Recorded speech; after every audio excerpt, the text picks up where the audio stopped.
In the quiet hum of a courtroom, a man relives the night that stole everything: love, peace, and the woman he called his forever. 19 days of marriage ended in fire, silence, and a road lit only by the lights of tragedy. You may proceed. Thank you, Your Honor. Mr. Stacks, would you introduce yourself to the court? Tell us your full name and what do you do for a living? Yeah, I'm Christopher Stacks, and I work for Unveiled. It's a fire safety company. And how old are you, sir? I'm 26. Where were you raised? Was born in Jacksonville, Florida, raised in Texas. Where'd you go to high school? Nederland High School. And what city do you live in now? Nederland. You married? I was. When were you married? About a year and a half ago. And who were you married to? Lauren Stacks. Lauren Stacks. Also, and her name was what before y'all got married? Lauren Eisenhower. And when y'all first got He drove 10 hours for love, and just 19 days after marriage, that love was gone. In a quiet courtroom, a broken man faces the night that shattered his world. Yes, sir. is that where you worship? Yes, sir. And is that where you met her? No, we met, I actually drove up about 10 hours to Fort Smith where she was still going to college.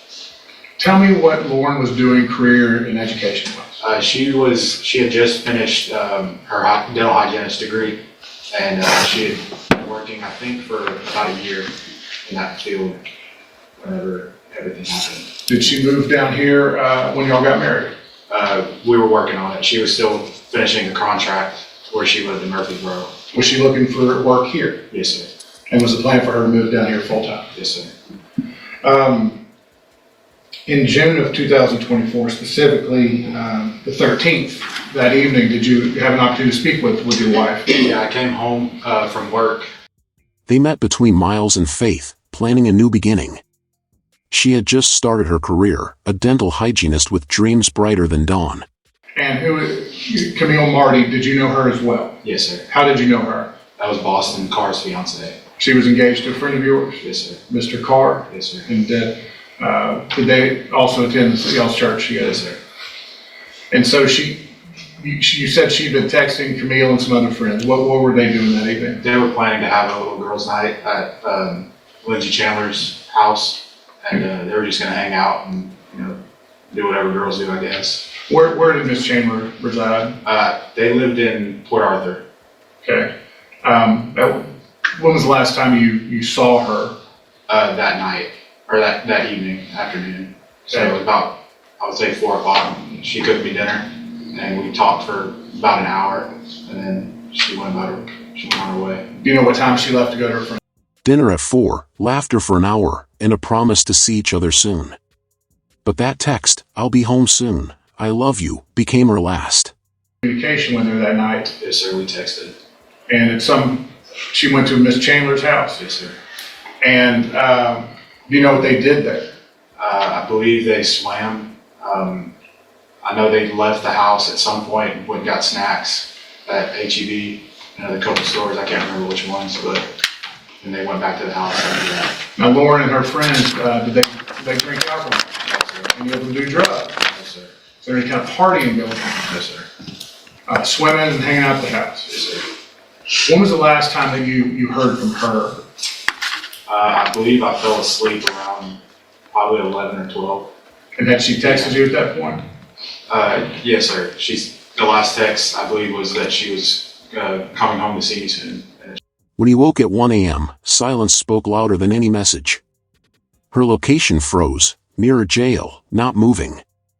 A signal that something was terribly wrong. And it was probably, I want to say 1:30 or so. I can't remember the timestamps, but I woke up and she hadn't texted for a while. I had her location on my phone. And so at that point when you woke up, did you expect her to have been home by then? Yes, sir. Was that unusual for her to have been out that late with her friends? Never. You stated you could follow her location on your phone. Were you able to do that? I was, but it had her in front of the prison or the jail for like an hour or so when I looked and I saw that. Maybe it was an hour, I can't remember for sure, but it wasn't moving, was it? it wasn't moving. So what did you do? I immediately threw clothes on and got on the road And you're driving from where? from Beaumont. He rushed down Highway 69, heart racing faster than the car beneath him. Flashing lights in the distance told him what words never could. I saw a lot of, You saw lights?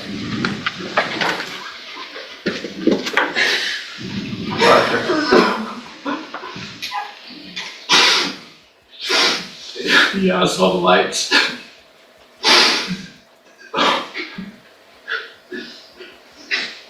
Chris, when you pulled up, could you tell there had been a car crash? I knew there was something wrong.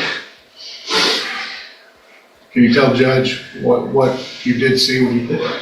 I couldn't see much because it was the median was in the way, but I turned around the underpass and I saw there was a cop that stopped me. I guess he was directing traffic. Through the smoke and sirens, he searched for her.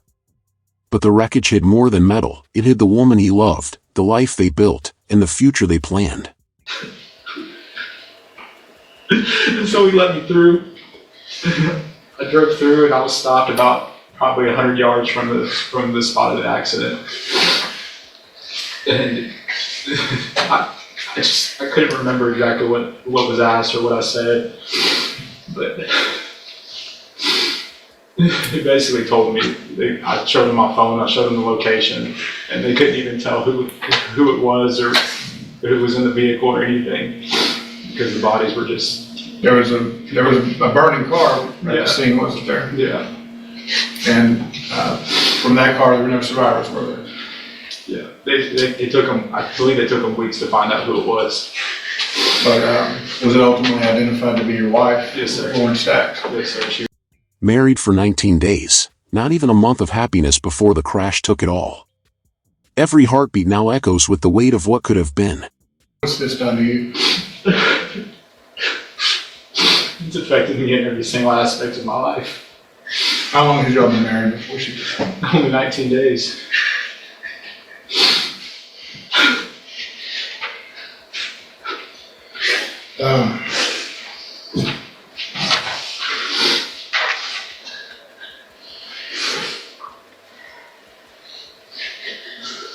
I'm sorry you have to be here, Chris. I'm sorry all these people that are in your courtroom have to be here. You and I spoke about this case, the legal side of it, and what can possibly happen. What are you asking Judge West to do today? I think the only thing that can be done is the maximum sentence. I think that's the only way that any kind of healing can be done. From just on my end and from the 1,000 lives that were affected by this senseless tragedy. As he stands in court, his voice breaks but his message is clear. Justice is the only way to bring peace to 1,000 hearts broken by one reckless act.